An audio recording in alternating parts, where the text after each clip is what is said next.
કન્યા વિદ્યા મંદિર જોશીપુરા જુનાગઢ જે કે ઠેસિયા સાહેબના સાનિધ્ય નીચે ચાલતી સંસ્થા, જેમાં હાયર સેકન્ડરી વિભાગમાં ધોરણ 11 વિષય છે સમાજશાસ્ત્ર, ચેપ્ટર છે 6 ભારતની મૂળભૂત સામાજિક સંસ્થાઓ, જેમાં આપણે કુટુંબ સંસ્થા કોને કહેવાય, લગ્ન સંસ્થા કોને કહેવાય, લગ્નના પ્રકારો, લગ્નનું મહત્ત્વ, ત્યાર પછી જ્ઞાતિ સંસ્થા એટલે શું, જ્ઞાતિ સંસ્થાની અંદર આવેલા પરિવર્તનો, તેમના લક્ષણો, એ મુદ્દાઓને આપણે જોઈ ગયા.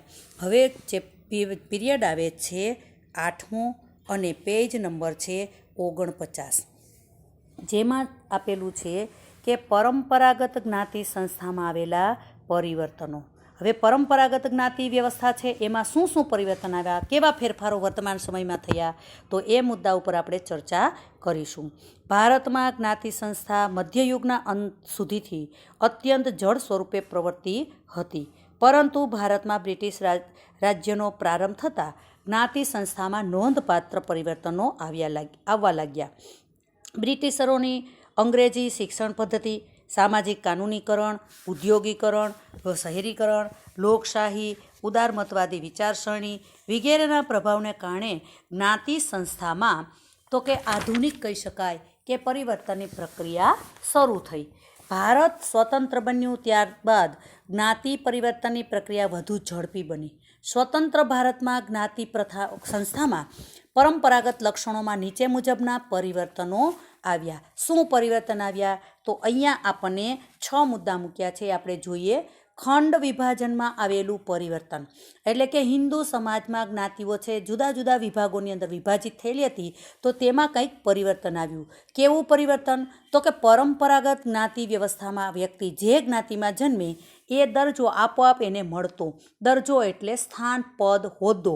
અગાઉના પીરિયડમાં આપણે જોઈ ગયા છીએ દરજ્જો અને ભૂમિકાના મુદ્દાઓને.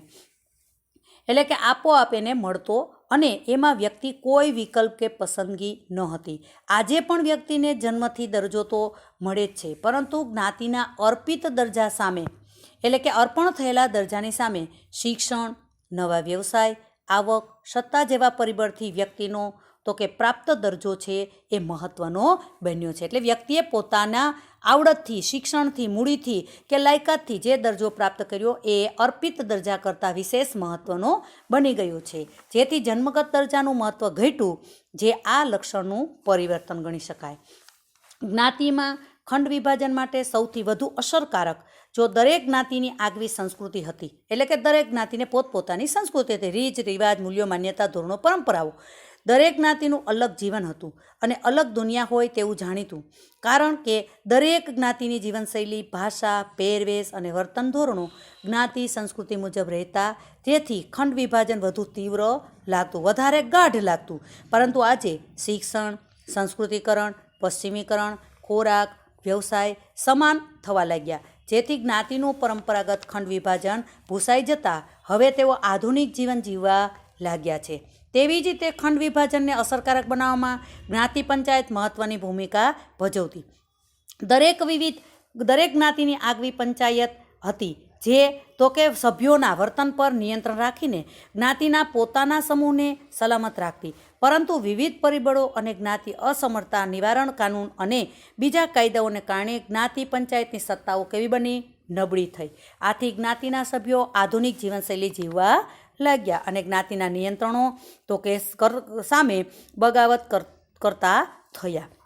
આમ જન્મગત કહી શકાય કે વારસાગત દરજ્જાને સ્થાને પ્રાપ્ત દરજ્જાનું તો કે વધેલું મહત્ત્વ, જ્ઞાતિ સંસ્કૃતિનું પતન અને જ્ઞાતિ કહી શકાય જ્ઞાતિ પંચ નબળા થવાથી ખંડોનું જે વિભાજન થતું હતું તે કેવું થયું, ભૂસાતું જાય છે. બીજો મુદ્દો આવે છે કે કોટિક્રમમાં પરિવર્તન, કે પરંપરાગત વ્યવસ્થામાં જ્ઞાતિના વિવિધ સમૂહોનું સ્થાન અસમાન હોવાથી એમાં સામાજિક અસમાનતા આપણને જોવા મળતી. આ અસમાન દરજ્જાવાળા જ્ઞાતિ સમૂહો ચડતા ઉતરતા ક્રમમાં શું થયેલા હતા, ગોઠવાયેલા હતા, જેને આપણે સામાજિક કોટિક્રમ કહીએ છીએ. જ્ઞાતિ વ્યવસ્થાને પોતાનો સામાજિક કોટિક્રમ હતો, પરંતુ સમગ્ર ભારતમાં તો કે ધાર્મિક દ્રષ્ટિએ કેટલીક જ્ઞાતિઓનો દરજ્જો ઊંચો હતો તેમજ કેટલીક જ્ઞાતિઓનો દરજ્જો નિમ્ન હતો. મધ્યમ જ્ઞાતિઓનો દરજ્જો છે જમીન માલિકી, સત્તા અને સમાજના વિવિધ માપદંડના આધારે સ્થાનિક કક્ષાએ એટલે જે તે સ્થાન ઉપર નક્કી કરવામાં આવતો. પરંતુ વર્તમાન સમયમાં શિક્ષણ, ઉદ્યોગીકરણ, શહેરી આધુનિક મૂલ્યો, સાંસ્કૃતિકરણ, કાનૂનીકરણ જેવા પરિબળને લીધે જ્ઞાતિના લક્ષણોમાં ખૂબ મોટો બદલાવ આવ્યો. મોટી સંખ્યા અને કૌશલ્ય, મિલકત, આવક ધરાવતા લોકોનું કોટિક્રમમાં સ્થાન આગળ આવ્યું. દાખલા તરીકે એમ કહી શકાય કે બ્રાહ્મણ, વાણિયા વગેરે જ્ઞાતિઓનો કોટિક્રમ તો કે કેવો થયો? નબળો પડતો ગયો. ત્રીજો મુદ્દો છે કે ખાનપાન સંપર્કના પ્રતિબંધોમાં પરિવર્તન. કોણે શું ખાવું, કોને શું ભોજન લેવું, કોના હાથનું ભોજન લેવું, કોની સાથે બેસવું, કોના ઘરનું પાણી પી શકાય, તેમજ કાચું ભોજન અને પાકું ભોજનના ખ્યાલો જે પરંપરાગત વ્યવસ્થામાં તો કે ખાનપાન પર અને સંપર્ક પરના પ્રતિબંધો ખૂબ જ મજબૂત પહેલાં હતા. પરંતુ વર્તમાન સમયમાં શિક્ષણ, ઔદ્યોગિકરણ, શહેરીકરણ, સંસ્કૃતિકરણ, આધુનિકીકરણ, પશ્ચિમીકરણ, કાનૂનીકરણ, વૈશ્વિકીકરણ અને સંચાર માધ્યમને લીધે આવા પ્રકારના પ્રતિબંધો છે કેવા થઈ ગયા? નબળા પડ્યા. શહેરમાં તો કે નિર્મૂળ થવા લાગ્યા. અને પરંતુ ગામડામાં હજી થોડાક અંશે આપણને આજે જોવા મળે છે. અને આજે તો આપણે કહી શકાય કે જંક ફૂડ અને ફાસ્ટ ફૂડના જમાનામાં આવો તો કે ખ્યાલો છે એ ટકી શકે તેમ નથી. નાગરિક અને ધાર્મિક અસમાનતા, વિશેષ અધિકારોમાં તો કે પરિવર્તન આવ્યું. કેવું પરિવર્તન આવ્યું? તો કે ભારતની જ્ઞાતિઓમાં સામાજિક કોટિક્રમને લીધે નિમ્ન જ્ઞાતિ અને ઉચ્ચ જ્ઞાતિ ગણાતી જ્ઞાતિઓમાં તો કે નાગરિક અને ધાર્મિક અધિકારો વિશે અસમાનતા હતી. પરંપરાગત જ્ઞાતિ વ્યવસ્થામાં નિમ્ન જ્ઞાતિઓ અનેક પ્રકારના નાગરિક અને ધાર્મિક અધિકારોથી વંચિત રહી હતી. કેટલીક ઉચ્ચ ગણાતી જ્ઞાતિ પાસે વિશેષ અધિકાર હતા અને ઉચ્ચ જ્ઞાતિઓ જાહેર જીવનમાં નાગરિક અને ધાર્મિક બાબતમાં સત્તા અને અધિકારો વિશેષ ભોગવતી. પણ વર્તમાન સમયમાં શિક્ષણ છે, બંધારણ છે, આધુનિકીકરણ છે, ઉદ્યોગીકરણ છે, શહેરીકરણ છે, કાનૂનીકરણ છે, જેમાં અસ્પૃશ્યતા નિવારણ તો કે એટ્રોસિટી તો એક્ટ જેવા પરિબળને લીધે આવા વિશેષ અધિકાર નાબૂદ થયા. તેમજ તો કે નિમ્ન જ્ઞાતિની અસમર્થતા નાબૂદ થઈ. આજે તો કે કહી શકાય કે ગેરબંધારણીય વર્તન કરવામાં આવે તો સજાને પાત્ર બને છે. વૈશ્વિક લોકશાહી સમાનતાવાદી મૂલ્યોને લીધે પણ આવી અસમાનતા તો કે નાબૂદ થઈ રહી છે. પાંચમો મુદ્દો છે વ્યવસાયની પસંદગીના અંકુશોમાં પરિવર્તન, પેજ નંબર 51 ઉપર. પરંપરાગત જ્ઞાતિ વ્યવસ્થામાં પરંપરાગત વ્યવસાયો ચાલી આવતા હતા. તે મુજબ દરેક જ્ઞાતિએ નક્કી કરેલા વ્યવસાય જ જ્ઞાતિના સભ્ય કરવાનો રહેતો. અન્ય જ્ઞાતિના સભ્યને તેમાં પ્રવેશ આપવામાં આવતો નહીં. એટલે એમ કહી શકાય કે ઇજારાશાહી જેવું તત્વ હતું. દરેક જ્ઞાતિ પોતપોતાના જ વ્યવસાય કરતા અને કહી શકાય અને જુદા જુદા વ્યવસાયમાં એકબીજા આવતા તો વિરોધ અને સંઘર્ષ પણ થતો.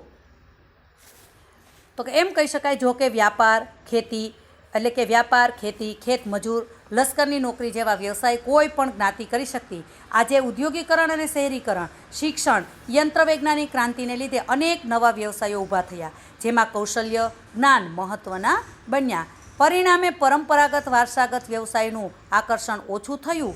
એટલું જ નહીં પણ વારસાગત વ્યવસાય પર જીવન નિર્વાહ કરવું અઘરું બન્યું. વ્યવસાયના તો કે મહાજન સંગઠનનું નિયંત્રણ નબળું પડ્યું. આથી વ્યવસાય પસંદગી પરના અંકુશો નાબૂદ થઈ ગયા અને આજે જ્ઞાતિ અને વ્યવસાય વચ્ચેનો સંબંધ છે એ કેવો બન્યો? નબળો પડ્યો. અને છઠ્ઠો મુદ્દો છે લગ્ન પરના પ્રતિબંધમાં પરિવર્તન. પરંપરાગત જ્ઞાતિ વ્યવસ્થામાં એક પેટા જ્ઞાતિની વ્યક્તિનું બીજા પેટા જ્ઞાતિની વ્યક્તિ સાથેનું લગ્ન એ પ્રતિબંધિત હતું, એટલે કે નિયંત્રિત હતું. દરેક પેટા જ્ઞાતિમાં લગ્ન સંબંધનું ક્ષેત્ર પોતાના જૂથ પૂરતું જ મર્યાદિત હતું. અંતઃલગ્નનો નિયમ મજબૂત હતો.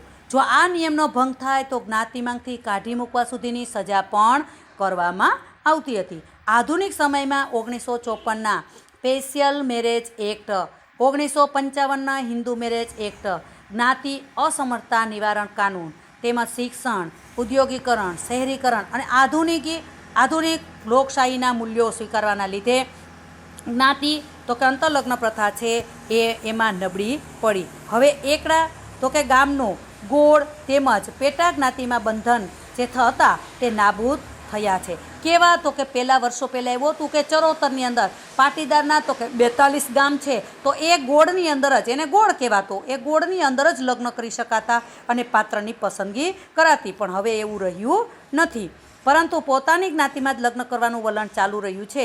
તેમ છતાં ઉપયુક્ત પરિબળને લીધે આંતરજ્ઞાતીય આંતરધર્મીય લગ્નનું પ્રમાણ વધતું જાય છે. આમ લગ્ન પરના પ્રતિબંધો છે એ આજે કેવા બન્યા છે? નબળા બન્યા છે. હવે પછીના પીરિયડમાં આપણે સામાજિક વર્ગ એટલે શું અને સામાજિક વર્ગના લક્ષણો અને સ્વાધ્યાયના પ્રશ્નો છે એ 9મા પીરિયડની અંદર આપણે જોશું. અસ્તુ.